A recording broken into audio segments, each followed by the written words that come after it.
Hello and welcome. My name is Alan, and we are back with more notable names in African American history.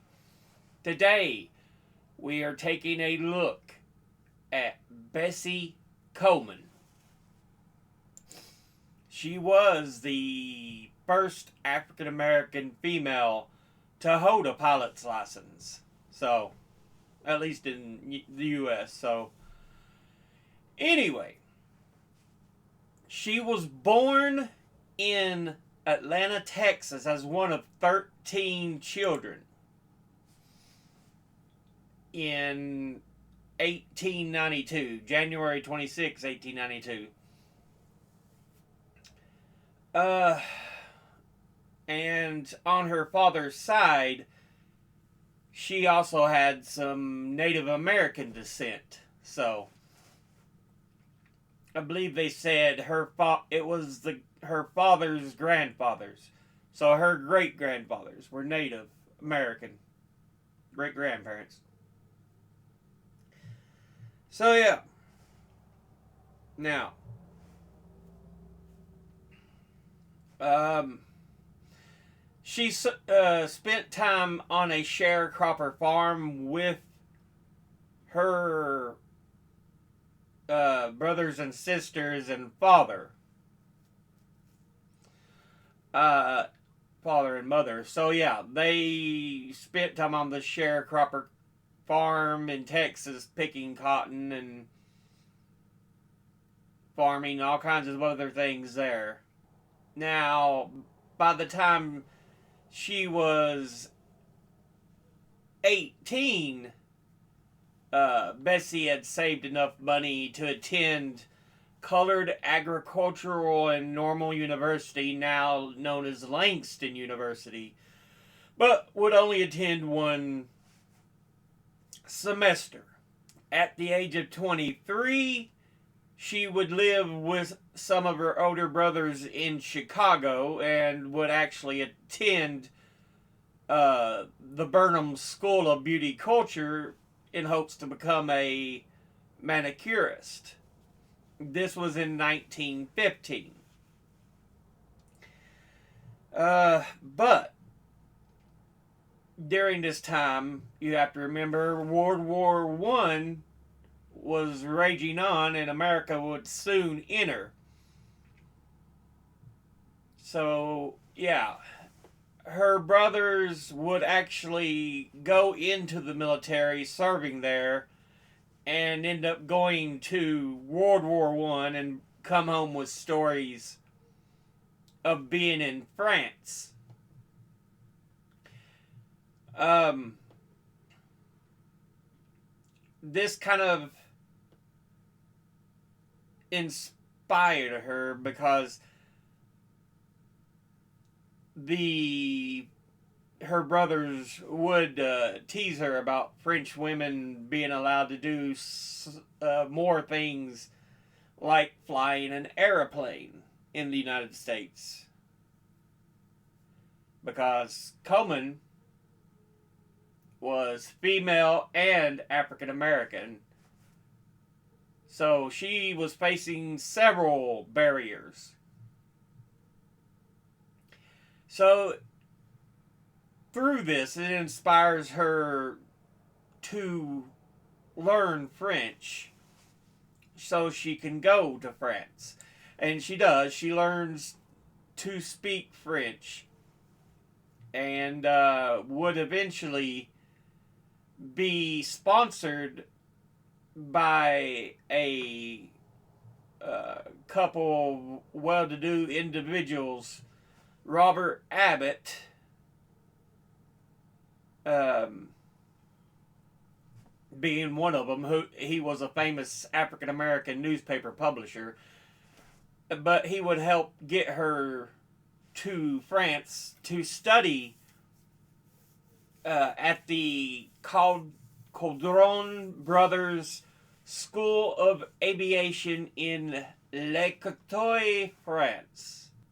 She would get there, she would study, and even receive an international pilot's license on June the 15th, 1921, from the Fédération Aéronautique Internationale. She then returns to the U.S.,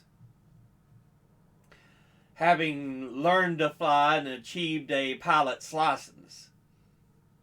So, coming back to the U.S., she wants to own her own plane and open a flight school. So, yeah, she would tour around giving speeches and talking about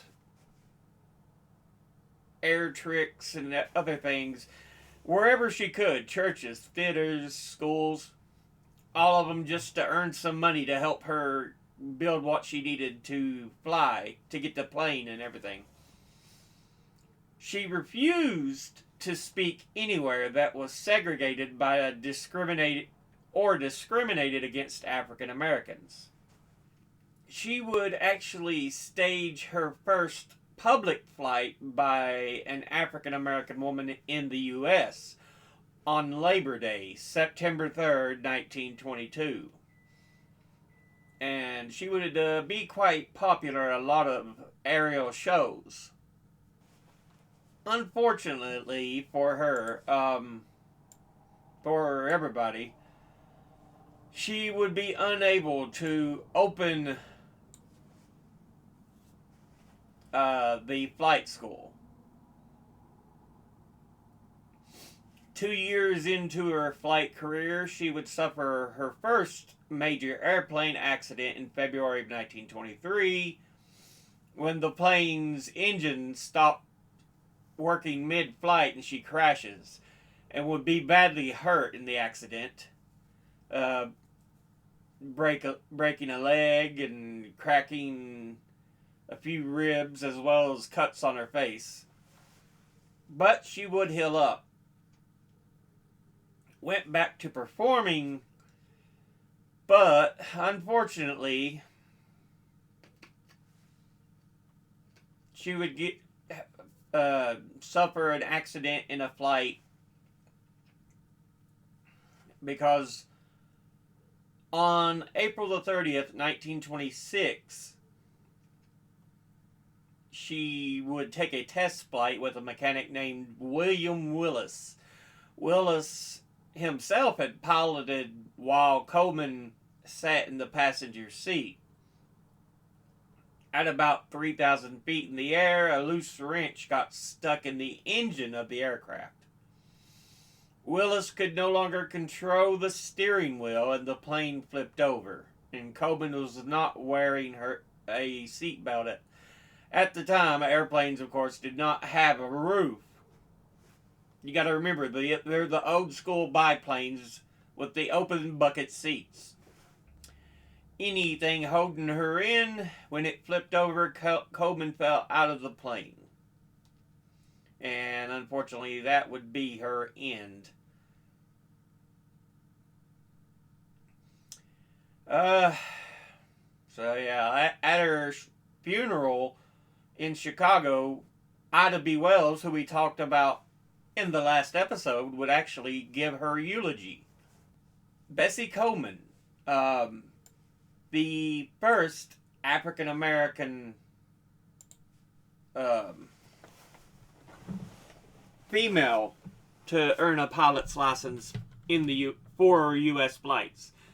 I mean, overall, she was actually fairly early as being just a female aviator.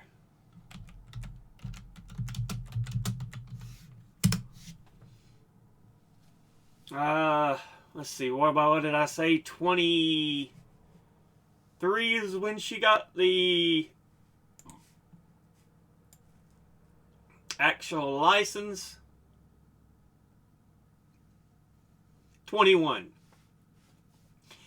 Yeah, so 1921, and the first time she would fly in the U.S. as an African-American female pilot was in 22. But the first female pilot in the U.S.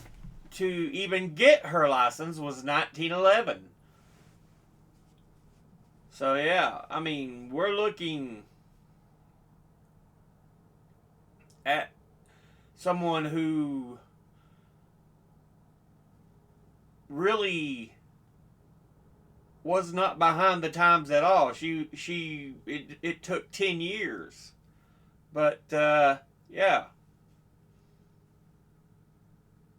she would also be flying the plane. She broke barriers for African American women, Native American, you know, when it came to flying.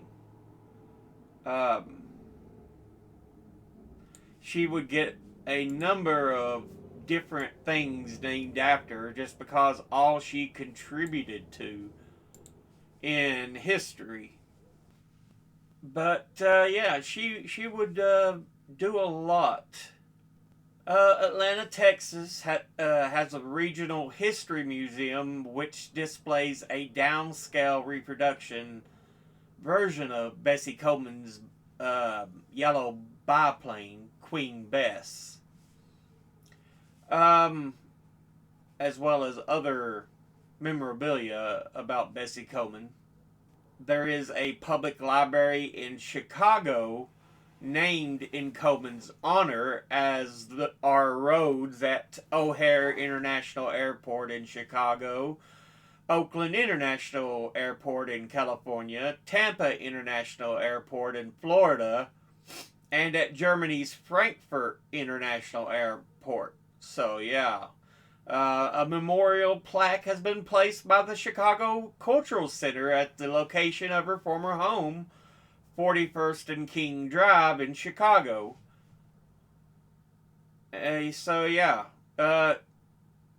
She has a roundabout which leads to the Nice Airport in the south of France, named after her in March of 2016. And there are streets in Poitiers and the 20th arrondissement of Paris, also named after her. Bessie Coleman Middle School in Cedar Hill, Texas, named for her. Bessie Coleman Boulevard in Waxahachie, Texas, where she lived as a child, is named after her. B. Coleman Aviation, a fixed base operator based in Gary, Chicago International Airport, named after her. Several Bessie Coleman Scholarship Awards have been established for high school seniors planning careers in aviation. The U.S. Post Office issued a 32-cent stamp honoring Bessie Coleman in 1995. And she even has the Bessie Coleman Commemorative, which is the 18th in the U.S. Postal Service Black Heritage Series. In 2001, she was inducted into the National Women's Hall of Fame. In 2006, inducted into the National Aviation Hall of Fame.